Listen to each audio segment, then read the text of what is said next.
Welcome to the next dialogue edition presented by Prime Point Foundation and the eMagazine PreSense. All along, we have been talking about the child development, women development, and youth development. We have never been talking about the senior citizens and their welfare. No discussions are happening. We thought, why not we have a dialogue session on senior citizens? I requested Auditor Mohan sir, why not we have one session on that? He is part of our team. He immediately contacted Dr. Aravindan, MD of Kauvery Hospital, on this subject.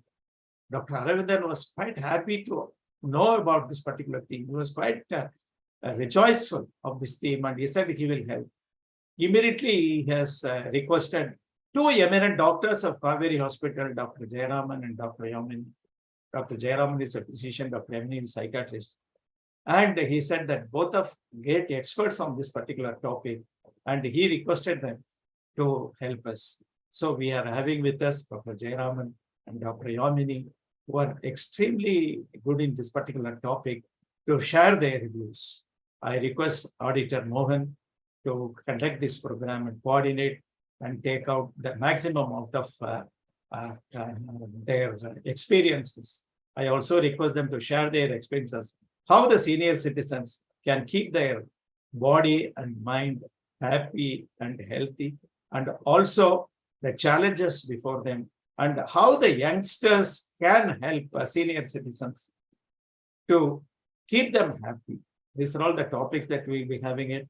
In the meanwhile, we have a very limited, eminent senior citizens in our show, in the Zoom behind us. They can also share their questions through chat box. They will also, experts will also share their views on that. Over to Mr. Mohan. I will meet you at the end of this session. Thank you. Welcome to all of you.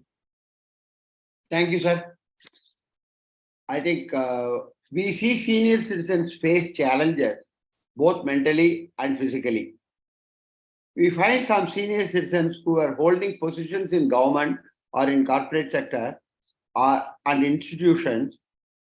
And then when they attain the superannuation, suddenly they find themselves without job and they feel somehow some sort of an insecure feeling is with them. This perhaps causes mental agony to them. Now we have with us to discuss the challenges faced by senior citizens two eminent medical professionals, namely Dr. Jayaraman and Dr. Yamini Kannappan, who are referred by Dr. Aravindan as mentioned by Srinivasan sir. Dr. Jayaraman is the senior consultant at Kauvery Hospital, Chennai. Dr. Jayaraman has completed his MBBS in the year 1998 from Madurai Medical College, and after that he has obtained his post-graduation in medicine, general medicine, and his special area of special interest is diabetology and geriatrics. As you all know, geriatrics deals with senior citizens. Dr. Yamini Kannappan, MBBS, DPM, DNB, is currently consultant psychiatrist in Kauvery Hospital, Chennai. She has graduated in medicine from the prestigious Madras Medical College in the year 2001, bagging honors in clinical medicine and forensic medicine. She later pursued her post-graduation in psychiatry from the Institute of Mental Health in the year 2004 and diploma in psychiatry from Schizophrenia Research Foundation in the year 2011. She was awarded Dr. Sarada Menon Gold Medal, topping in the country in the Diploma National Board Postgraduate Psychiatry Examinations held by the National Board Examination, New Delhi in 2011. Having been in active clinical practice for the last 18 years, she has also, to her credit, won the Practicing Psychiatrist Award for a paper titled An Epidemiological Study of Mental Health Problems in Chennai City, with special reference to socio-economic status in the year 2009, awarded by the Tamil Nadu branch of the Indian Psychiatric Society. Apart from her keen academic pursuits, she has an immense experience in the field of psychiatric research. She has held the position as officer in the Indian Council of Medical Research, a well-known and eminent research organization, for a period of 4 years from 2009. She has also won the Young Researchers Award for study on the correlates of insight in schizophrenia in the international conference held in Chennai in the year 2010. She is a speaker to over 40 corporate groups, and she has helped many employees build emotional skills and personal effectiveness to enhance their productivity. She has trained the faculty of several leading educational institutions and universities in Chennai on identifying and managing student mental health issues. She is a member of the Provincial Child Safeguarding Committee at present. Her special areas of interest include addiction and geriatric psychiatry. I think I would now invite Dr. Jayaraman as well as Dr. Yamini to make a small presentation, followed by a question and answer session. Over to you, Dr. Jayaraman. See, so we can start, sir? Please, sir, please. See, each and every individual beyond 60 years, his life is going to change, or they going through mental agony, or is there any fear deep inside what I'm going to do beyond 60 years? But actually, yes, it is true. They are going through a sort of stress. It's our responsibility as a physician and as a doctor in this field. It's our responsibility to embrace them, to make them understand and make them feel better and give them the solutions for what is in their mind. So that is what we are going to do. Just start with the next slide, please.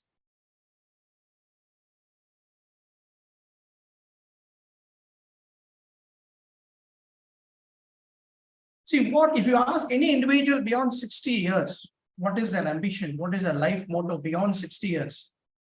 I have talked to any number of people. They say three things. Doctors, I just want independent life as long as I'm living. Yes, that is what they want. They want to be independent.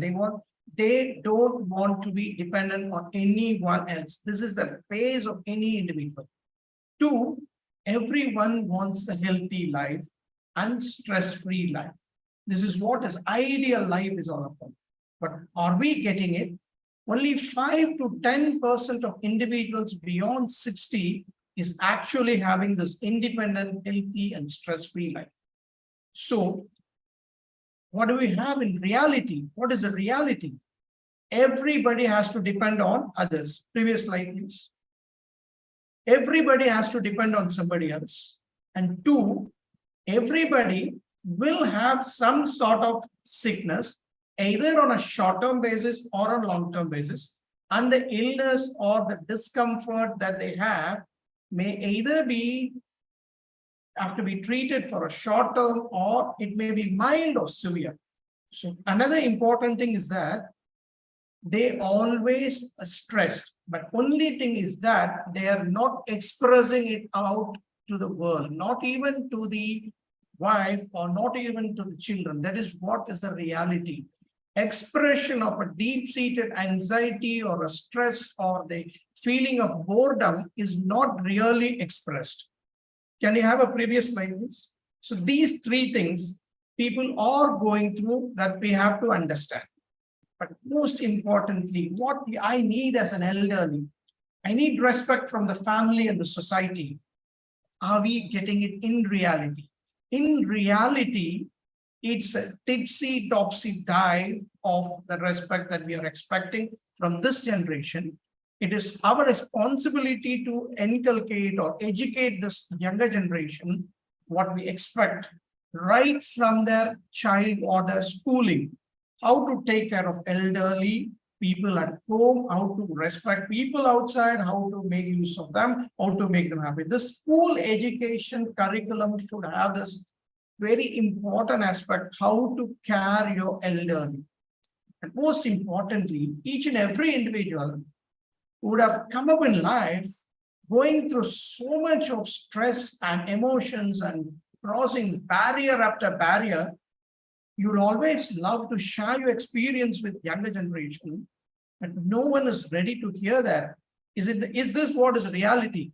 See, firstly, any elderly individual, first of all, has to understand and come to reality.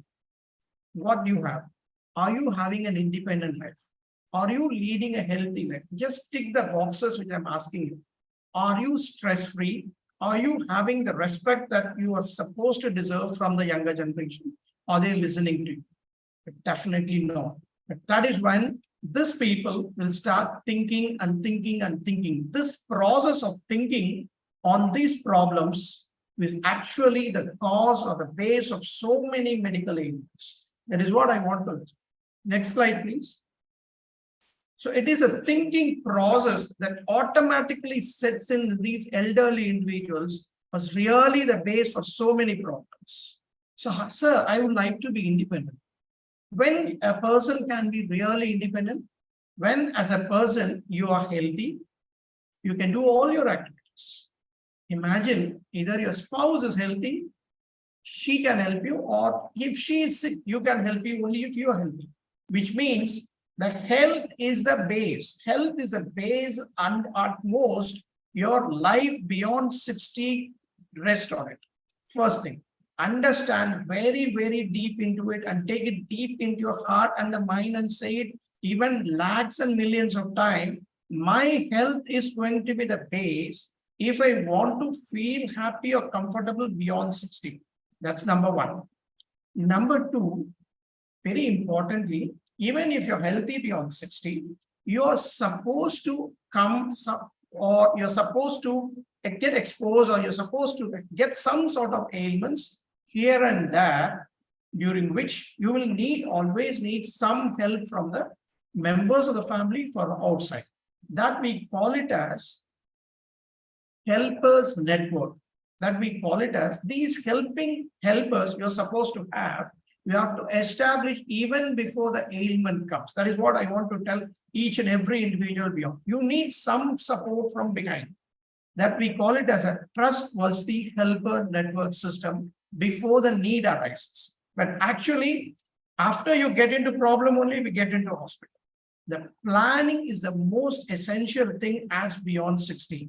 Just you plan your life at the age of 25 to 30. I am going to lead. Your life beyond 60 has to be planned very, very early. In fact, as early as 30 years. And this help may be a domestic help, or it may be a personal help when you become too sick, or it may be a medical help from the medical infrastructure. So if you're dependent, you need help from somebody, and you have to identify those people who are going to help you, and you have to identify those people who can be trustworthy. So that is what people ask me. Next slide, please. So I don't want to depend on anybody else. As a doctor, give me the advice. It's very simple.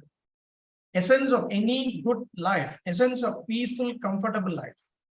Three things as the most important mantra of any individual. Every day you wake up, you just have to answer yourself, to keep me healthy, I'm going to have an ideal food. I'm going to have an exercise daily routine. I'm going to be stress-free. If these three things join hand together, you can be happy. But most importantly, we usually don't give importance to this. Some sort of education has to go into the minds of people beyond 60. What food I'm going to eat, what is the nature of exercise I'm going to sustain, and how I can be stress-free. So this is a base. And more importantly, people develop some sort of diseases like hypertension, diabetes, or a low back pain or a knee pain as age passes. This is part and parcel of age as well as wear and tear. You're likely to have this. Definitely you're going to have this. But how you can come out of these problems, how you can make yourself more comfortable by treating this. So most important thing I need to stress here as a doctor, just please have regular health checkups. The duration, every 6 months or 2 years or 5 years depends upon the health of each individual. But remember, even you're absolutely normal, even if your health is feeling good, even if you're feeling so happy, your day-to-day activities are normal, but still you need a regular health checkup. Why, sir? Why? To find out or identify problems at a very early stage. You can nip the bud. You can just cut off who is going to start. So unless you do it early, regular health checkups you'll not be able to find major diseases. Number one. The most important thing which I would like to stress deep in the mind and heart of any individual beyond 60, kindly do have a family doctor visits and have a discussion with them. This is more important. And very importantly, if you're having any sickness, be it diabetes, hypertension, or heart problem, or a stroke, a thyroid, whatever it may be, just always maintain a health record. That's very important. When I have developed diabetes, when I have developed your hypertension, what is the medicine I am taking, and why I'm taking this medicine, how long I'm taking this medicine, and is the BP under control, is the sugar under control? If it is under control, what is the target? Each and every individual, whether you are educated, you're not educated, you must know what is your problem. What sort of health ailment or health disease that you're going through in your body. So, and not only the person having the disease, I want to stress to the family members, especially the spouse and children, to know what is his father or mother is having, what is the medicine that is having, what is the next step, next visit to the doctor, how I can make them even more better by doing other activities. So this sort of thing, as a doctor, I will not treat not only the patients, but also the family members, especially the spouse and children, has to be educated more on the ailments. So that is what I want to say. Identify the disease or any ailment at the earliest possible time. How do you identify? Only by a health checkup as well as by your family doctor visits. Next slide, please. That is what I'm saying again and again. So people have forgotten the role of a family doctor and the relationship and the benefits that people have gone through in a previous era. With the introduction of so many specialties, you see 6 or 7 specialty consultants. End of a day, people are not happy. That's what. You see a consultant, they'll be writing 4 drugs, 5 drugs. But when they come out and ask an elderly, are you feeling better? Are you able to understand what your problem is? But still, 80% of people are really confused. Why this medicine was given? Can I take this? I'm having a diabetes also. Can I take this medicine along with that? This sort of questions is lingering all around them. So it's your family doctor, which is go to them, discuss with them. He knows your body head to foot. He knows, in fact, he's like a family member. So the real mutual trust and confidence builds up from there. You can be rest assured, having told your problem to your family doctor, he will take care of your health, which means your emotions, your doubts, your anxiety is everything settling down, provided if you have a family doctor and a trustworthy family doctor who can discuss with you absolutely freely. That's what. Every individual beyond 60 years should have a family doctor. That's what I want to stress here. Next slide, please. From medical counterpart or from hospitals or as a society, people are ready to help this geriatric field. See, that's what. We have geriatric clinics available in major cities, and even now it is coming out in the rural areas too. And we have health packages. We do have a lot of geriatric home care visits. That takes a lot of stress out of most of the elderly individuals. It's not that every elderly has to come to the hospital for a small ailment here and there. We have got home care visits. There are now lab facilities who can reach them home and do all the tests which is required if needed. And certain hospitals do have transport facilities. My son is not there, my relatives is not there, I cannot travel to hospital, so I have to suffer at home. This is what is the mentality of most of the elderly. Even though they do want to come to hospital, they are not practically some difficulties. We respect the difficulties, and there are hospitals which takes transport services to the hospital. So that is why the so-called appointment, the travel, the time they spend on the hospital, these are all small, it's not small things. It's actually major things which is not allowing the elderly people to reach the care or the place where the care can be given. So to reduce that stress of reaching a doctor, we have got certain facilities like clinics, home care facilities that people have to make use of it. People should understand these are the facilities available in front of me and I have to use that. So that is what I want to stress. As an elderly, you must know this is what is happening of late. Next slide, please. So this is what.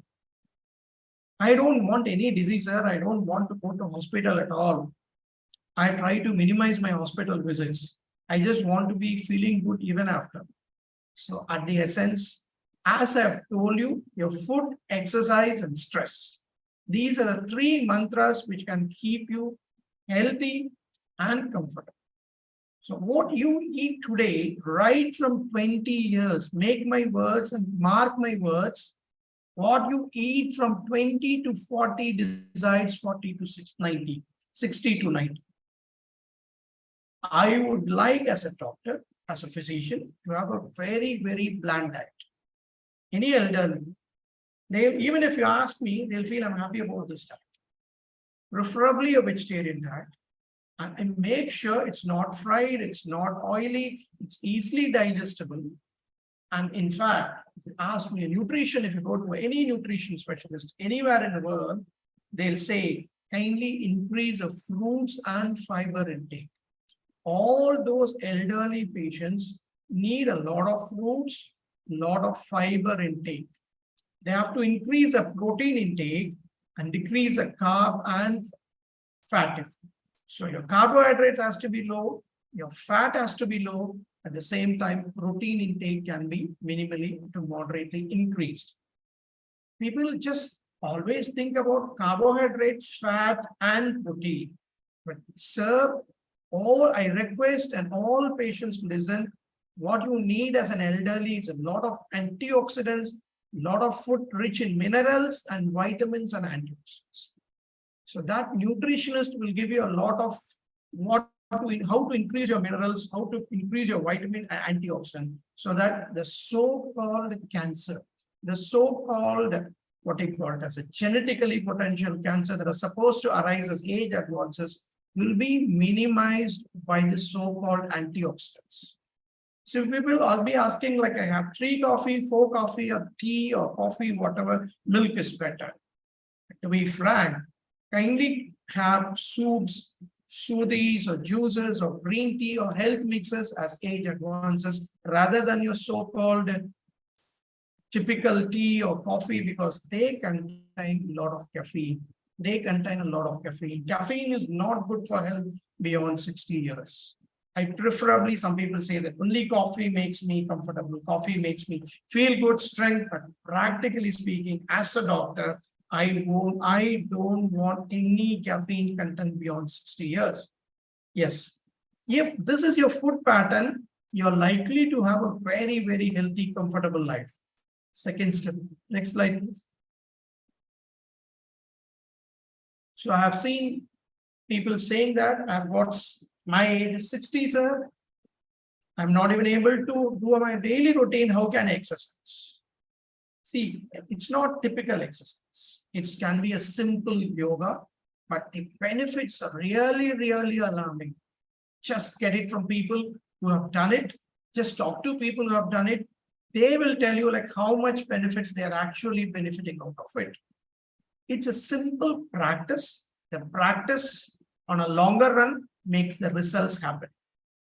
And very importantly, a simple, relaxed walking. And more often, I would like to stress to any individual, I walk for 30 minutes, I walk for 2 hours, sir. That's not a way. Even 30 minutes to 45 minutes is good enough. But more than walking, I would also want them to do a stretching exercises of each and every individual joints. Once you stretch, let it be yoga or a simple stretches in a floor exercises, that will help a lot. See, after I've given you the benefits, your body stiffness really, really come down. You need not have unnecessary pain here and there. Your mobility becomes even more better if you do it for 3 to 6 months. You're actually strengthening the joints. You're actually strengthening the muscles. By doing this so-called stretching exercise and yoga, you become very, very comfortable and the risk of falling is actually avoided. So I'm walking. Why do I have to walk? Does walking give really benefit just because to reduce weight, do I have to walk? Really, really not. See, walking reduces your blood pressure because it relaxes the blood vessels beautifully. It will causes all the blood vessels right from head to foot. The circulation is put into action. Your body's blood circulates head to foot. Your BMR increases. The tendency to have a weight gain decreases. It reduces your cholesterol deposition within the blood vessels. So the so-called risk of developing the stroke, heart attacks, and kidney failure is actually reduced by that. You understand that. Many people suddenly developing a sudden cardiac attack and suddenly dying. He was normal 1 day before, 2 days before, he was suddenly falling down because of an acute chest pain. This is because 25% of heart attacks present as sudden cardiac death. This is prevented if you're starting exercises early in a moderate way. So that is what I'm saying to any individuals in a diabetic, especially keep walking because it will reduce your insulin resistance. In fact, the medicines will work even more better if you're. So the first mantra is food, healthy food. And the second mantra is yoga, exercise, and stretching. The second mantra for each and every individual, this is what they have to do each and every day. Next slide, please. And the third thing is that whatever may be the stress you are going through, whatever may be the external factors or internal factors, I want any elderly individual to be absolutely stress-free. If at all they are having stress, they should express it out first rather than suppressing it. Number one, if the monetary stability is there, they will not going through the stress. Number one. And number two, major reason for stress in elderly is expectation. I want my son to do this, my son-in-law to do this, daughter-in-law to do this, but they are not doing it. It will not happen, to be frank. Absolutely no expectations. And number two, absolutely no ego and emotions. You must take this and absolutely no advices to the younger individuals. Let them take care of themselves like how you have gone through. But you can tell them in a way that they can understand, but don't stress too much onto them. In fact, if you are going through the stress, it's like you're in a different world from others, as if you are living in Earth and as if they are differing in a Pluto. And very importantly, most of the elderly go through emotions and more stressful when they're going to bed.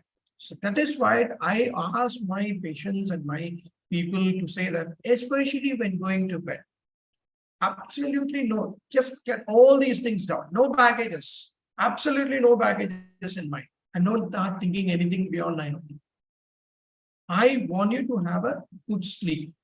So you have a monetary stability, you can establish your network of helpers and just follow what I've said if possible with what your knowledge. You are a better person to understand your thought process, your emotions, and your body. And you can discuss it with your family doctor.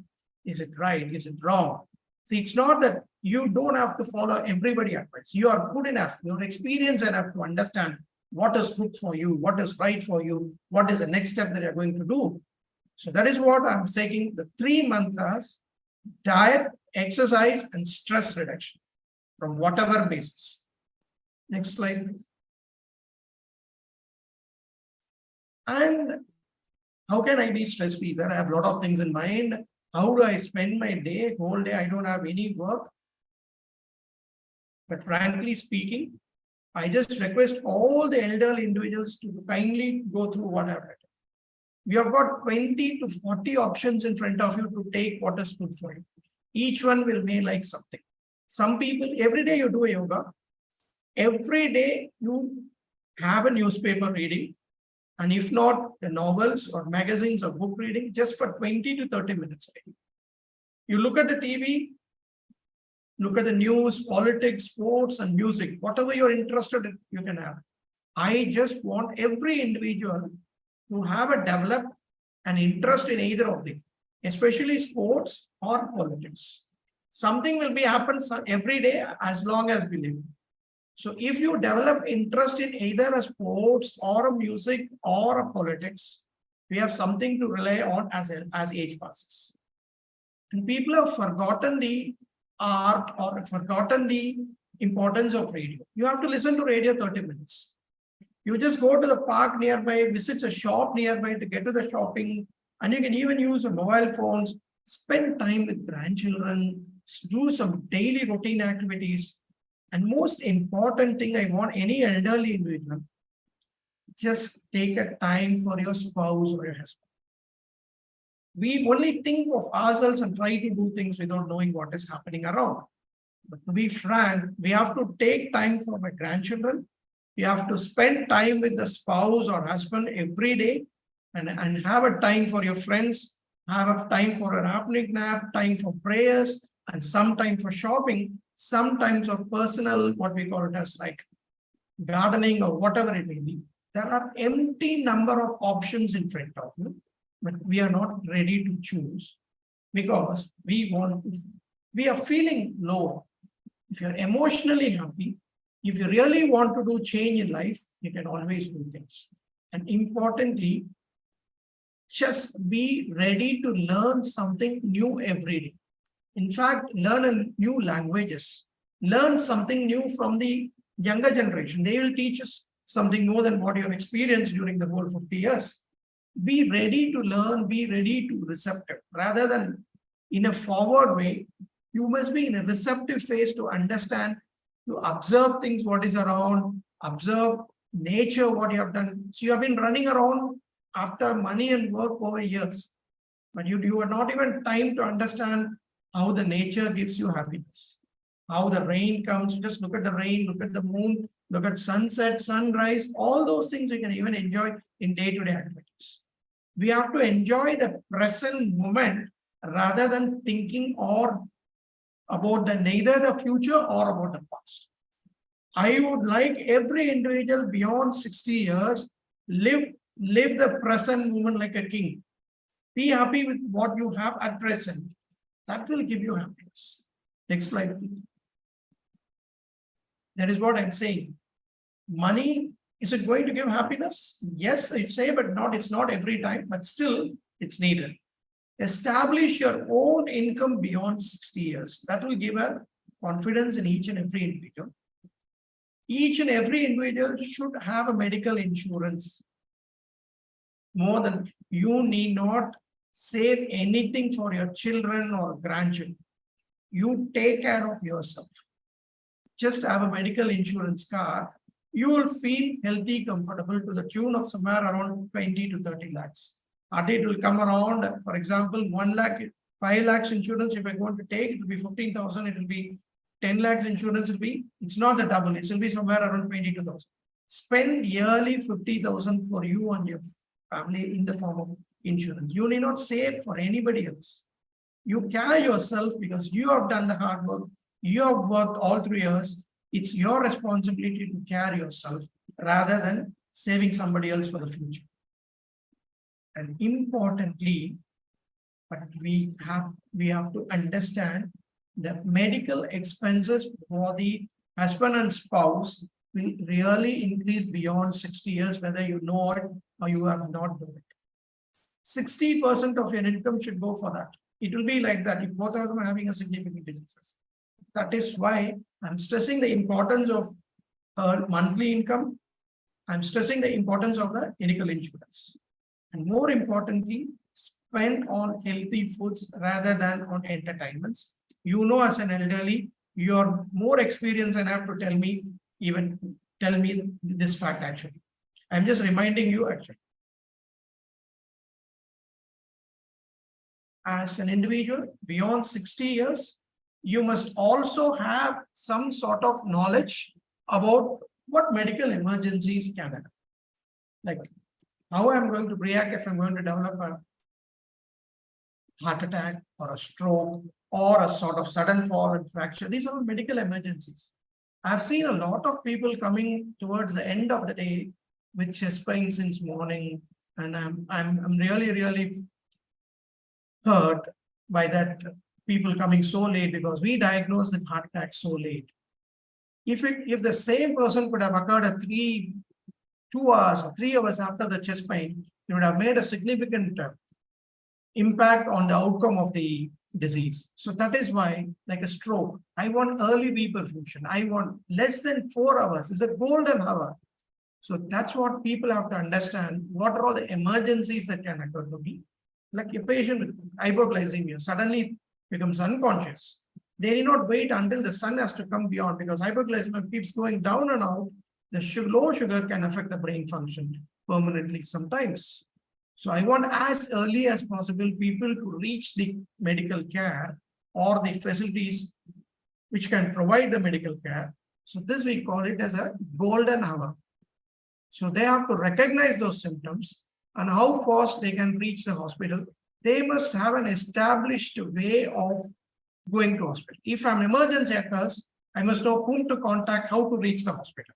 So that is what I want people to understand. What is the ambulance number? What is the hospital number? How fast I can reach the hospital in about hours? So this is what is need of the hour. People should understand is I can develop any medical emergency at any time. If at all, if not me, if my mother or father having any medical emergency, what I should do as a son or a daughter-in-law. So this emergency action plan is very, very important. Next slide, please. So a lot of questions, how to be comfortable and lead a happy life. First thing is, you have 3 mantras are food, stress, and health-free.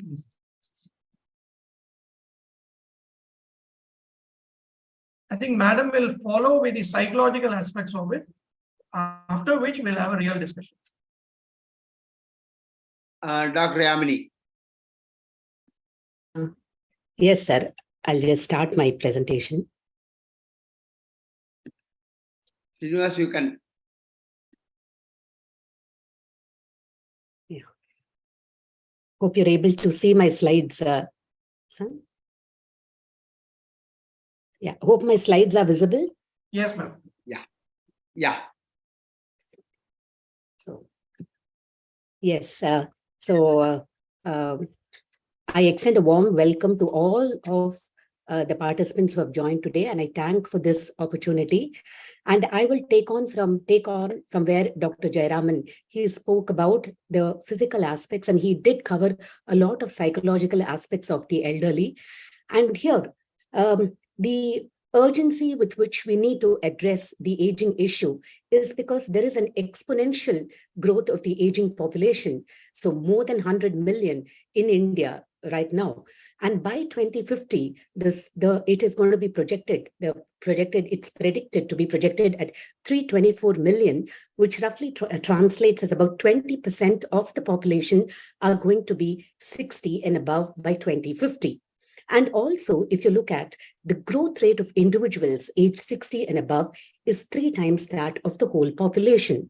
And we are much aware that life expectancy has increased thanks to the medical advancements. But what we really need to understand or ponder or think is that is the quality of life, as the quantity increases, is the quality of life is increasing? And if not, how do we address it and what we have to do about it? And as Mohan sir started off, definitely we have to understand that life after 60 has its own unique challenges. So the geriatric population, those above 60, we are posed with some unique challenges. And these challenges can come across all the different spheres. It could be in the social arena, biologically and psychologically as well.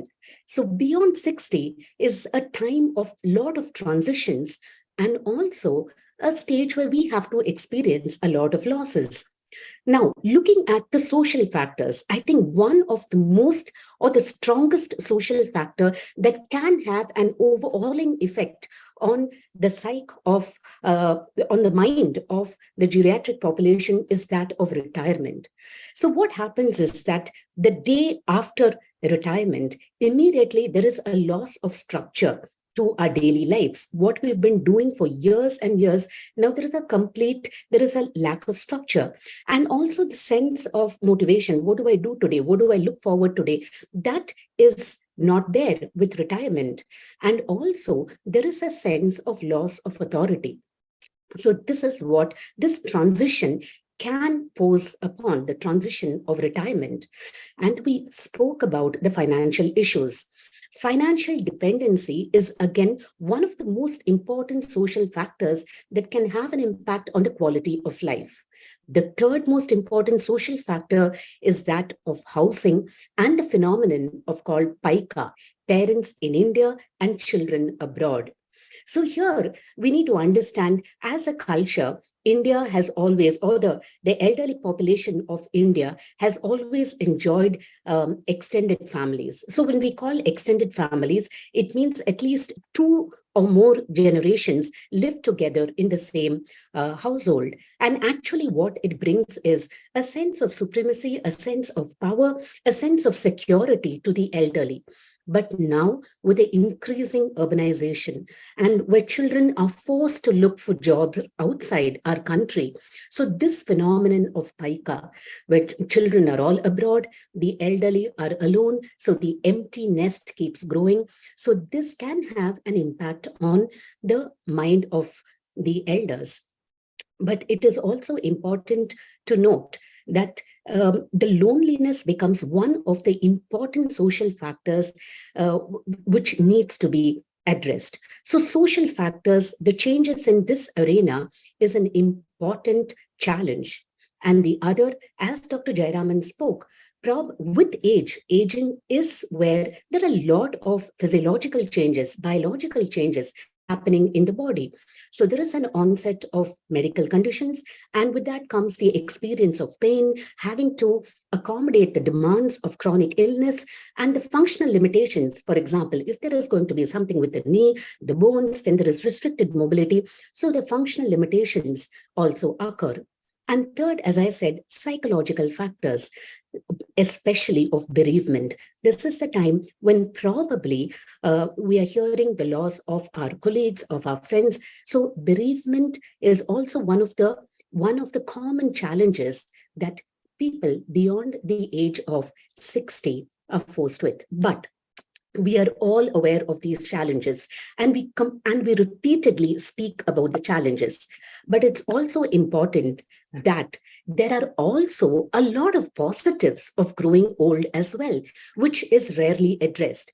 One is that of crystallized intelligence, because with age, what happens is that there is a solidification of all the knowledge that has been gained through experience.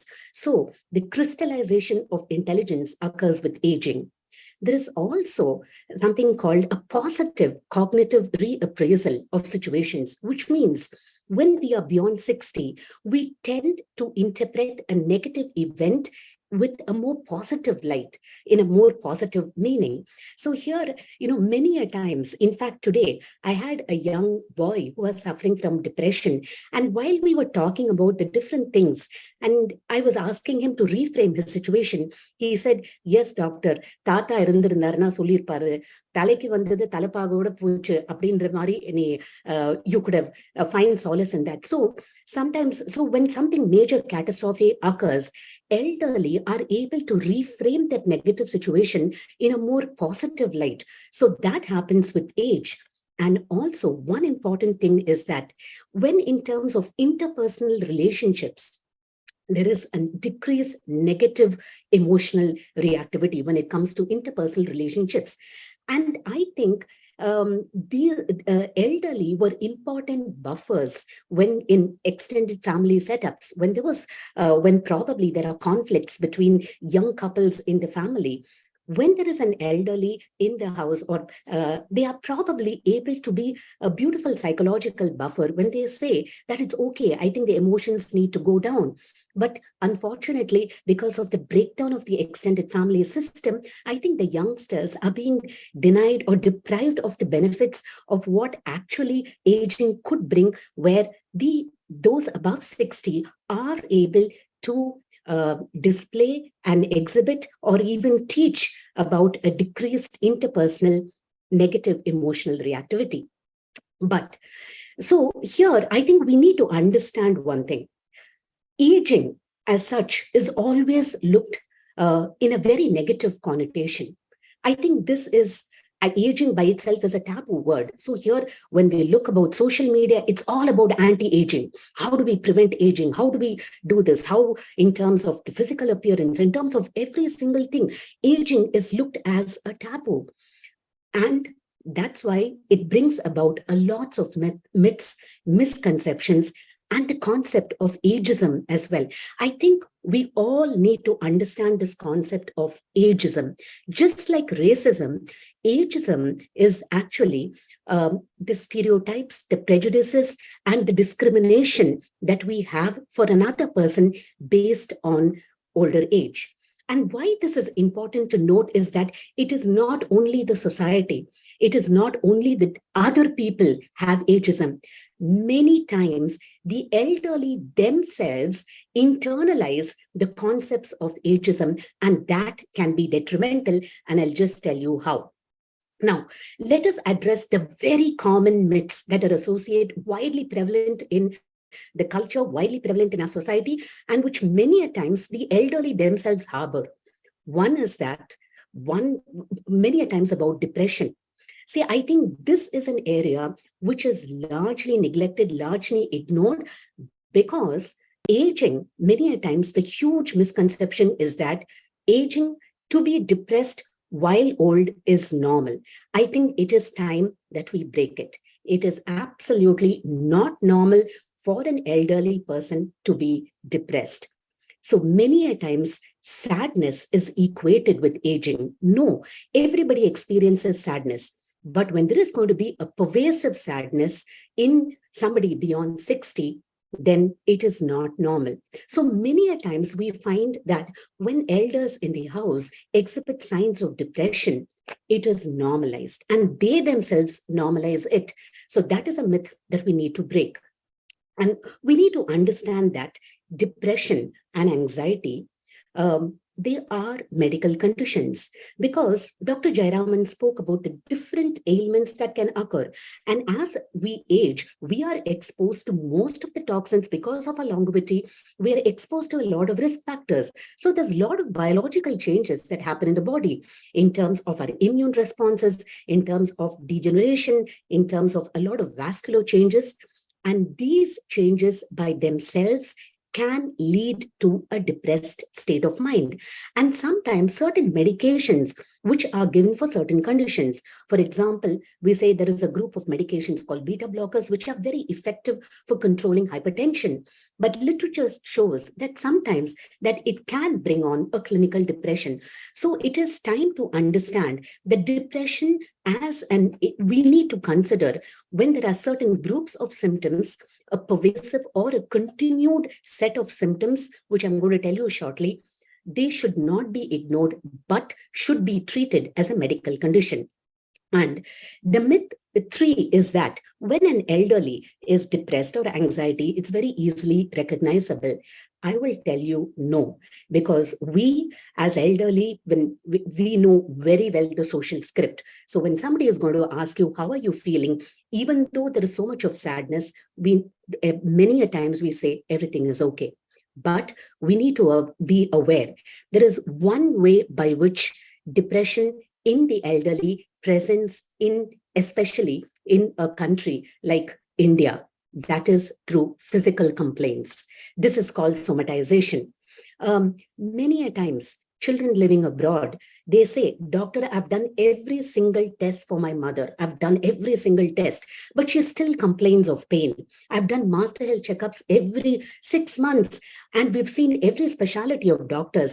But why, doctor, this complaints of pain has not gone away?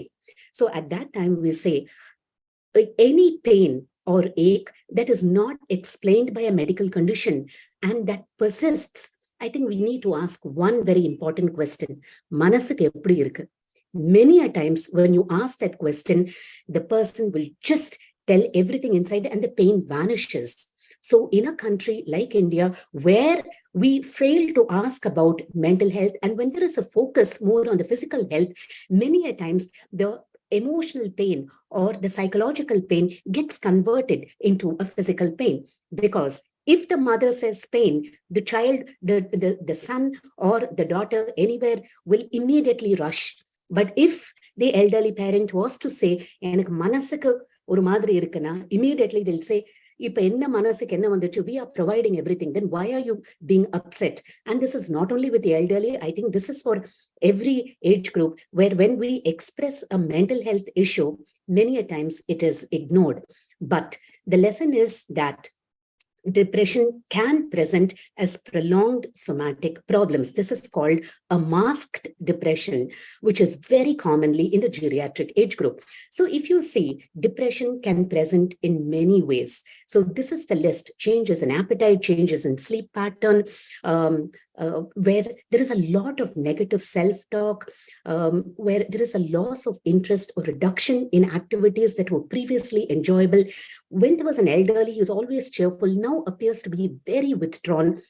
And if this continues for a period of 2 weeks or more, then it should be considered as a depressive illness, which needs to be evaluated by a mental health professional.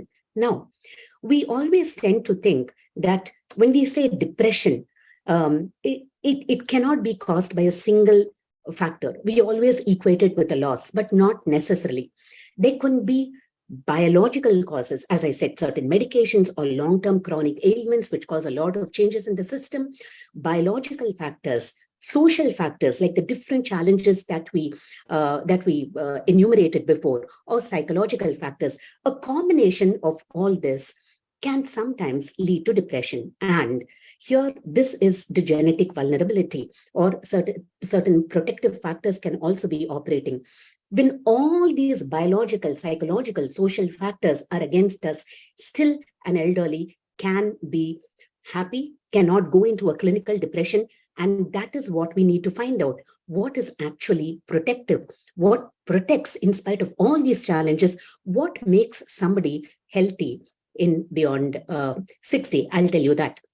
Now, another thing is that one of the most common myths is that older adults cannot learn new things. And I think this is a myth, because there has been a lot of studies which show that elderly are good at learning. But actually, what is the problem is the issue of stereotype threat, because this is a stereotype which even the elders tend to internalize, that I'm not good with iPads. I don't know how to operate the laptop. I don't know how to operate my smart TV. So when this happens, many a times what happens is that they are fearful of indulging in a behavior where they might conform with the stereotype. So they generally avoid. So this is called the stereotype threat, which the avoidance of learning a new skill or a new behavior, because there is a wide held belief that elderly are not capable of doing,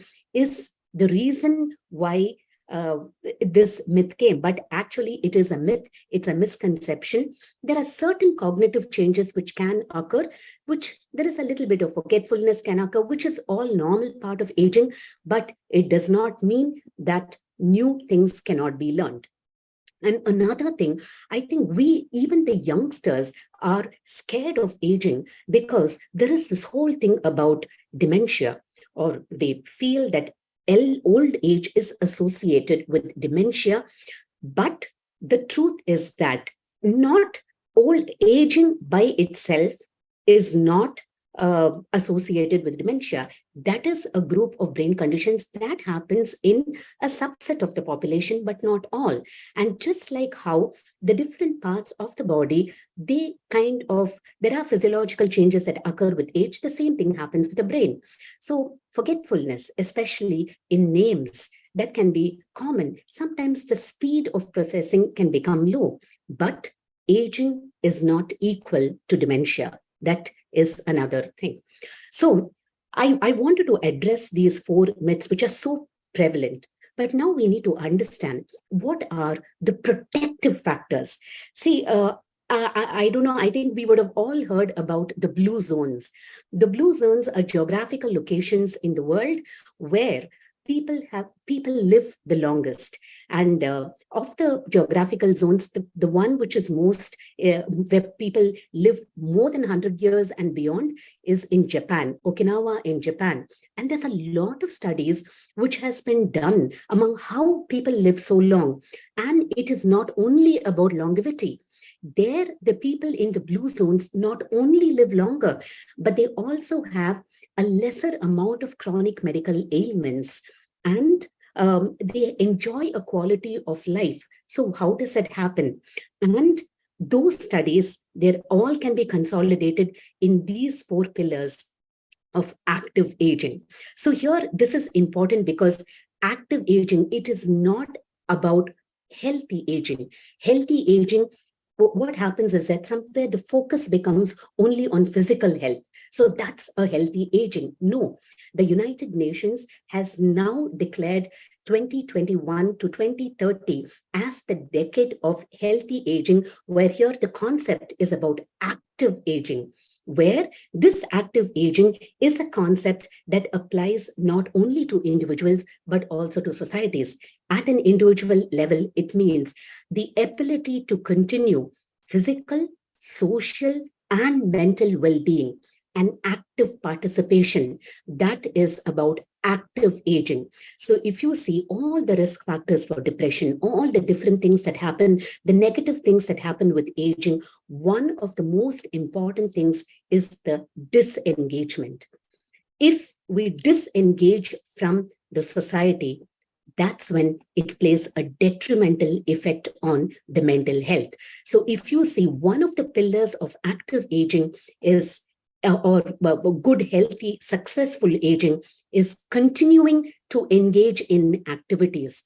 And this is activities at different levels: social, economic, civil, any kind of activity, constant engagement with the society. That is a huge pillar of active aging. And extensive social connections. The more we engage, and this cannot be, it cannot be more reinforced, where extensive social connections, in fact, loneliness can become a risk factor for dementia. Many a times, those beyond 60, especially when they are widowed, when they lose the spouse, they become more withdrawn, they become more lonely. And because probably when they have physical ailments, it restricts their mobility, but it's not a physical ailment which actually results in the impairment of quality of life. It's because they stop engaging with the society. Extensive social connections, constantly engaging with people can open up all the networks of the brain. It can cause a branching of the neurons in the brain and can prevent against dementia. And of course, optimal physical health. And let me here reiterate one thing. Optimal physical health need not only restrict to 30 minutes of exercise. What we learn from the blue zones is that movements, consistently moving around the house, consistently engaging in small movements, that plays a huge role. And I think this is when the concept of the easy chair tata has to be completely erased from our minds, because this is a stereotype I think we have inbuilt, where we visualize old age as resting in the easy chairs. But no, we need to move, and movement, every single movement counts. It's not only your morning walks, it's the constant moving around the house, going around, all that makes a huge positive benefit on mental health as well. And finally, this is the most important. It is the resilience or determined mental resolve. Again, as I said, every single thing might be against for in terms of the social life, in terms of psychological factors, in terms of biological, they might have a host of challenges, but still this elderly person might actually be the most healthiest and happiest. And how is that possible? And that is because of the single factor called the mental reserve, the resilience, which is the concept of self-efficacy. This concept of self-efficacy is basically the tendency to believe that we have control over one's own life. And this is what actually is a core component of active aging. So here in psychology, we call this locus of control, which means when something happens and we get sad. So here we place the locus of control externally. That is, something happened, so I was sad. And something happened, and then I was happy. That means we are placing an external locus of control. But for somebody with a heightened sense of self-efficacy, they have an internal locus of control, which means whatever happens in the environment, I am happy. I choose to be happy. So this sense of pushing the locus of control internally and having the self-efficacy, the sense of self-efficacy is one of the core components of active aging. So I'm sure that there are a lot of questions, but I would like to just reiterate certain things that we need. Here the participants, we're all probably above 60. We need to understand that the concept of ageism is internalized and we need to address it. And I think as a society also, we need the elderly. And as I said, there is a lot of psychological buffering which happens when the elderly are around, and our youngsters are missing it. So and the context of aging occurs only with other people. That's the thing. So the intergenerational solidarity should be promoted, because there is going to be an interdependence. The youngsters need us and we need them. So this interdependence needs to be promoted. And I feel one of the common mistakes that we do as children, sometimes parents take the children to old age homes and they make them offer food or celebrate their birthdays there, and they just come back. So here, this is when I think it creates a lot of the ageism stereotypes where they start fearing old age. And that is why we need to also talk about the positive aspects of aging. And I think that has to be promoted as a society, as a culture. And I would like to end with one of my most favorite, I'm sure all of us have listened to a lot of songs through, and this is one song which I found in Tamil cinema, which actually spoke against ageism, is something written by Vairamuthu in a film called Aradhana, where I was startled by how the concept of ageism has so beautifully been addressed. So இந்த பாட்டு நிறைய பேர் கேட்டிருக்கலாம், but I'll just tell you, நிழல்கள் ரவி பாடின பாட்டு, முதுமை ஒரு நாள். This is between a lover, two lovers, the male and the female, young lovers, they are singing. It is supposed to be a duet.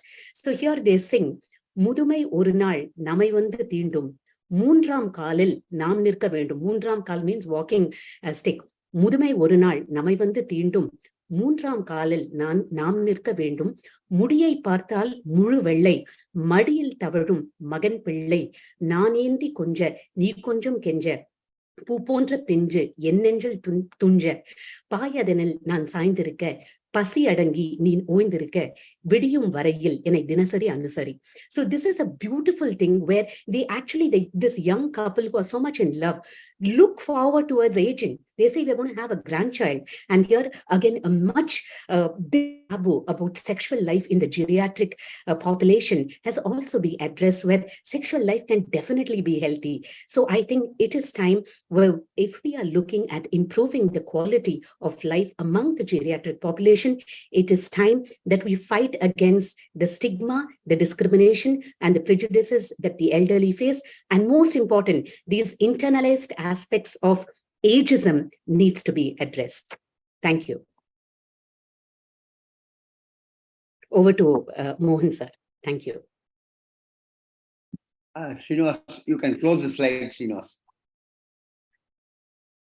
There are some questions to both. I think there is a question, rural versus urban. Old people we see who live in rural area, villages, are seems to be more comfortable and not worried about the age.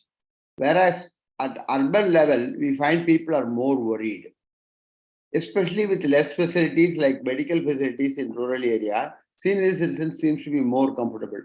Do you see any reason? I think this is addressed to Dr. Yamini. Yes.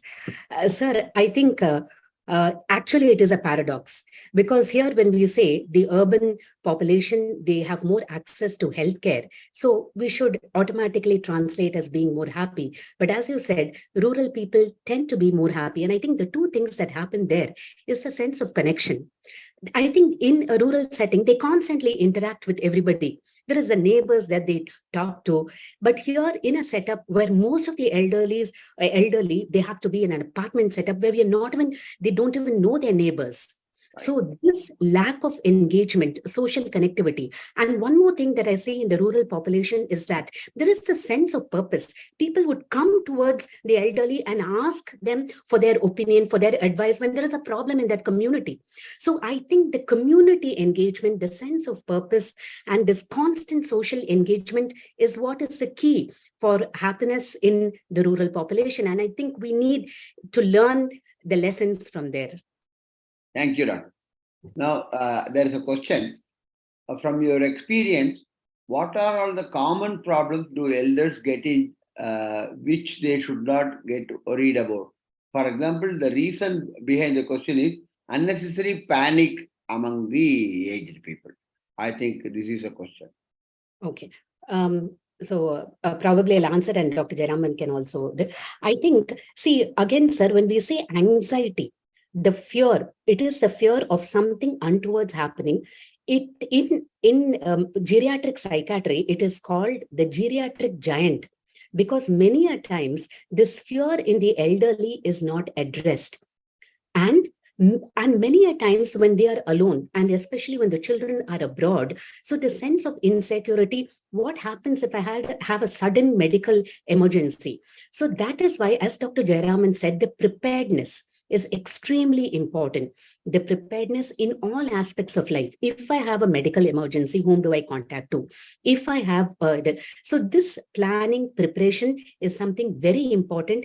And I think here the role of family is also important. I think we need to talk to the elders. We need to give them the reassurance and enhance the sense of security.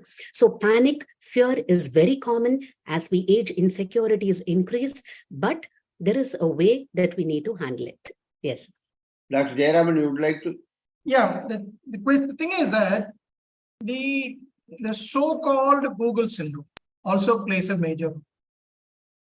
See, an elderly having a problem at the rural level will just go to the doctor who he believes 100% and says this is a problem and this is what you have to do. He doesn't really, he just comes back and takes a tablet, he'll feel. But sometimes the knowledge that we get, we think that we do know something about it. But we tend to understand and overestimate or overhype the actual problem.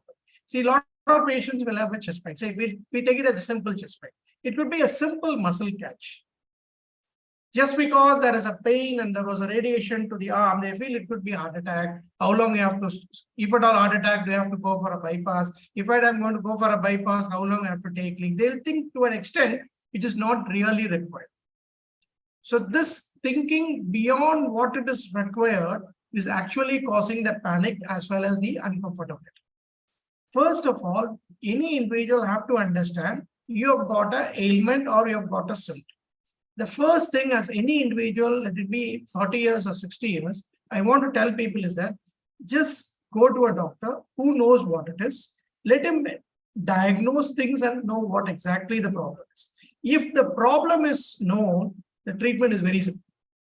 Unless the problem is not diagnosed or the extent of the disease is not diagnosed, we cannot think beyond that. The first step that any individual has to go through, seek a medical help, identify the reason for the symptoms and get to the diagnosis or the base of the diagnosis. If diagnosis is in front of you, treatment becomes absolutely simplified.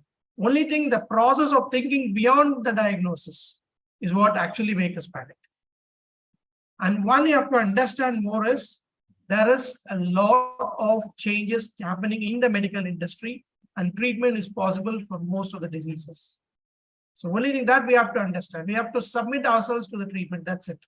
Rather than think about the outcome, first get to know what it is and treat. Then think about the outcome, whether it's going to recover or going to recover. Even for a simple fever, how long it's going to be there, 7 days fever, 10 days fever, it will go beyond this. So a lot of emotions go through when somebody go through a sickness, especially with the people whom we love or we care for them. So first of all, get evaluated, identify the diagnosis and treat it. That's it. Whatever may be the diagnosis. Let it be a simple viral fever to any extent of malignancy, but submit yourself to the treatment, then wait for the treatment to respond. The emotions will not come.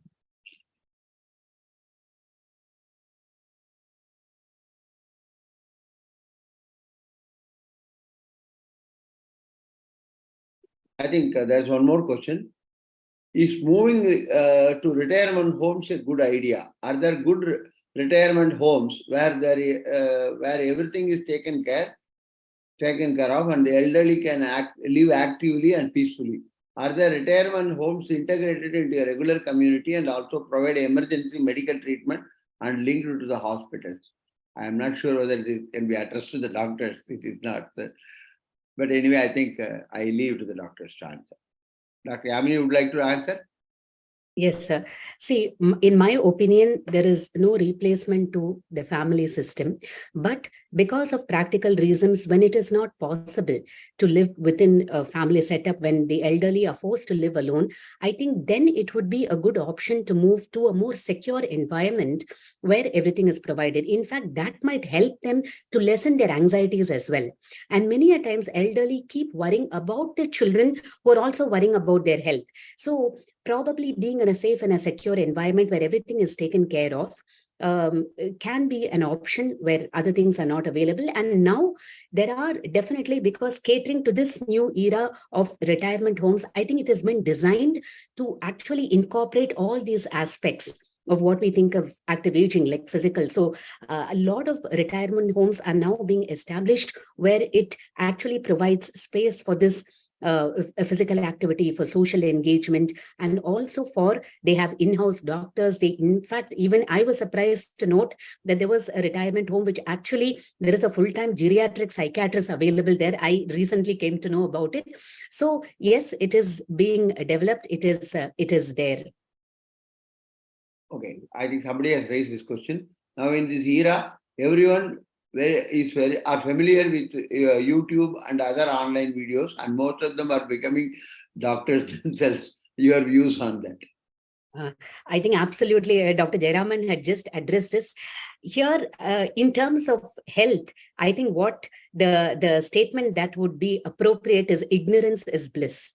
The more you Google, the more there are anxieties. In fact, every day in my OP, I at least have one case of illness anxiety disorder, which is triggered or precipitated only because they Google their symptoms. Only Googling. And because here there is an important psychological aspect to that, because the brain has a very negative bias. We are all adapted for survival. So if there is anything wrong, immediately the brain attaches that. And when you Google, only negative things will come up. Absolutely. If you Google headache, it will not say it could be a tension headache. It would say, is it a brain tumor? And that sticks on, and that sticks on. So that is why I think we need to remember, and the moonu korangu bomma, where you don't listen to things that are not required, don't see things, and that would apply to the Google era, especially for medical health. Please do not Google your symptoms. And as Dr. Jayaraman said, please establish this liaison with your family doctor. Anything that you have about health, like the yesteryears, ask the doctor. If the doctor says this is enough, please be satisfied with that. Do not Google find out, is there another test? Do I need to go to a super specialist? No. And I think that is the beginning of a lot of problems. And I see, sir, this Googling for medical information is disastrous to mental health. So I would say definite no Googling at all. In fact, I write it in my prescription. I write it in my prescription. Do not Google your symptoms, and do not Google. People now they type in their lab values and they come back and say, 1 point jasti irukku. Google says, no, idu edunala doctor. And we as doctors know that it is well beyond the normal range. But Google says otherwise. And that night they would have spent sleepless nights. And they come back with a raised blood pressure, and probably we have to add another medication because of that. So let's stay away from Googling. Okay. On very lighter note, somebody has mentioned your views on Party Vaidyam. What are the basics that an elderly needs to do on a daily basis? I think Jayaraman sir can. Jayaraman sir? Yeah, question, sir. Can come again, sir? I think on a very lighter note, your views on Party Vaidyam. What are the basics that an elderly needs to do on a daily basis? Yeah, I do understand. This is what happening for generations together. So that we call it as the so-called body. If it is beneficial to that individual, they can stick on to it because they know what is good for their family, what is the nature, what is the environment they're going through. Those things are really done over a period of years. If it does not harm the individuals on the younger generation, they can still continue to that, but not on the long run.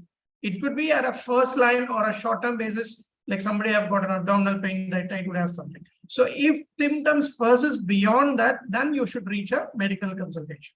So that may be the first line of defense until you reach somebody else or your family doctor is not reachable. Still, I do advise that let them go through that as long as it is not going to harm them.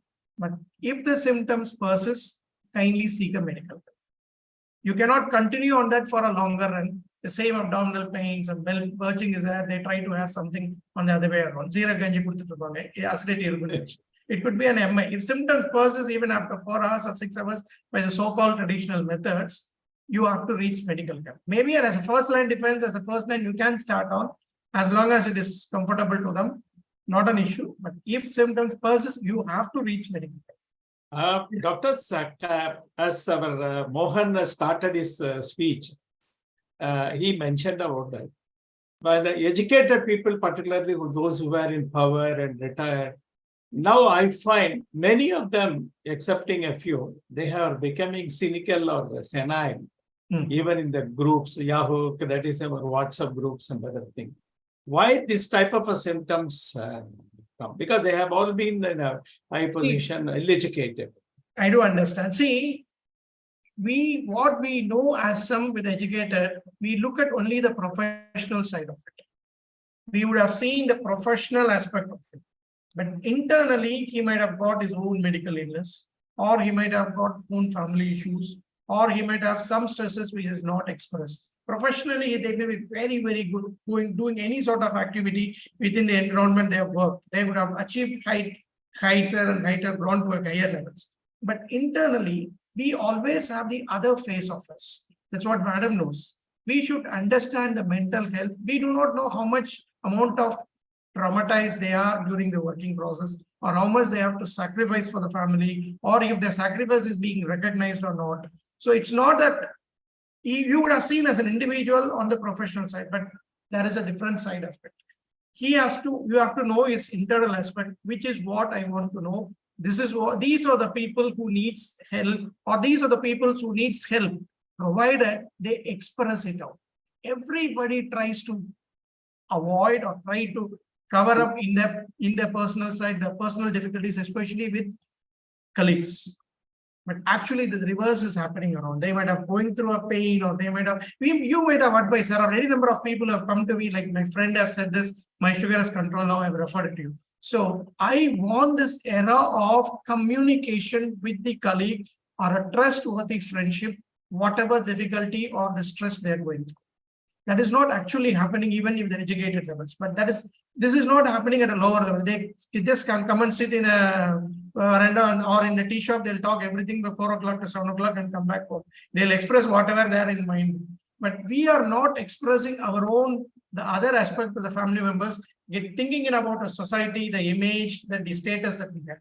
They don't have anything. They'll express everything to what my son said, what my son-in-law said, or my daughter-in-law said about me. So expression of the difficulties deep inside to fellow members or fellow friends, that's what is more important.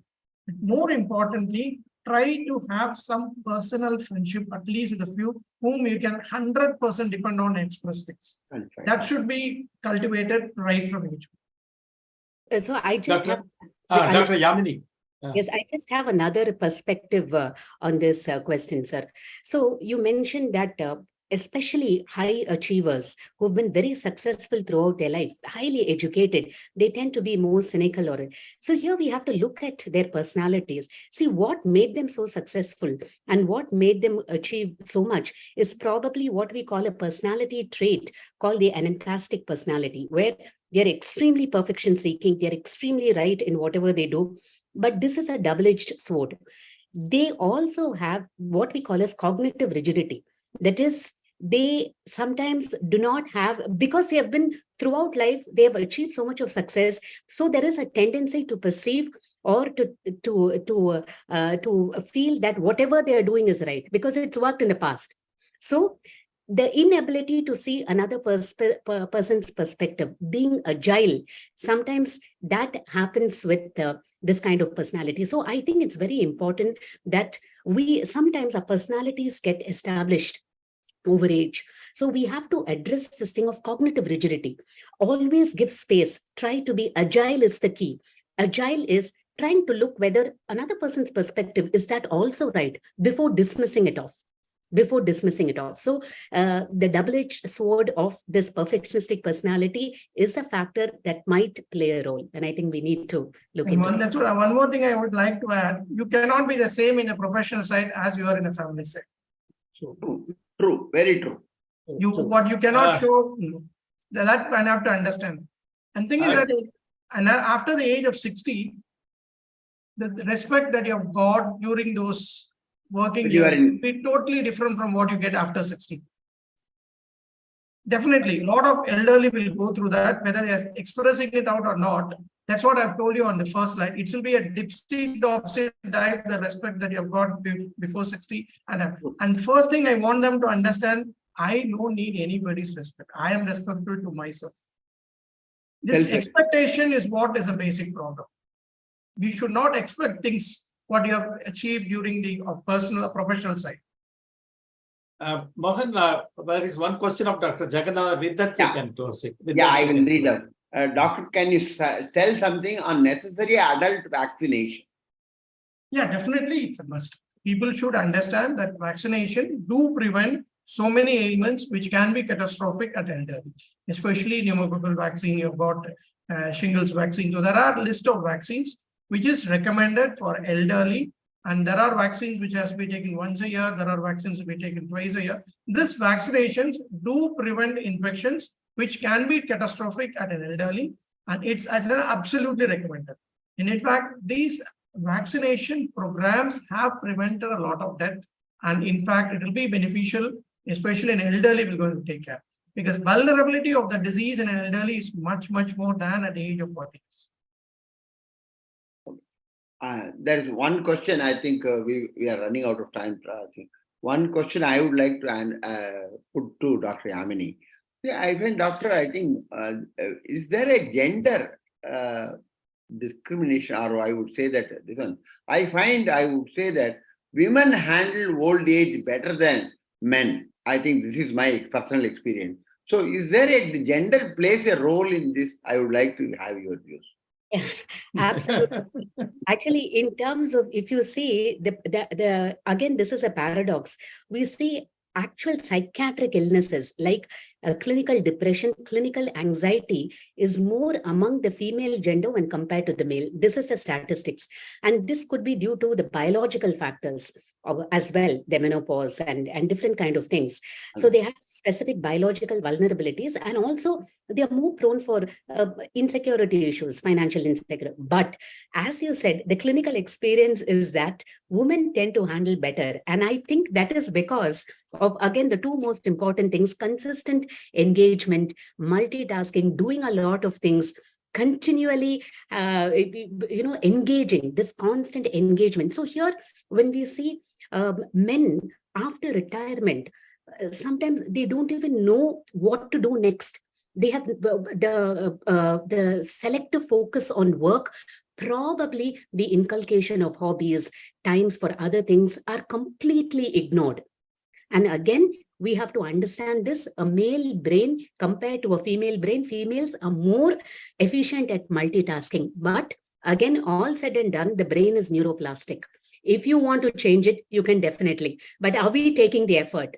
So I think we need to be more active in those things, like learning to multitask, trying to do a lot of things, active aging. That's what I said.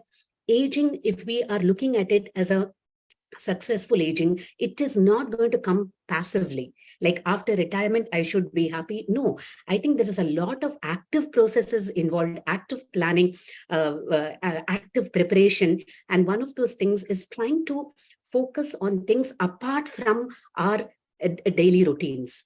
So I think many of you here are doing that, Elisa. You have inculcated your interest much beyond your only and that is why we can see the smiles on all of your faces. So this is a lesson that we also need to learn, that it is not that men can develop, and they can develop, definitely increase the abilities to multitask just like a woman. We just need to put more effort into that.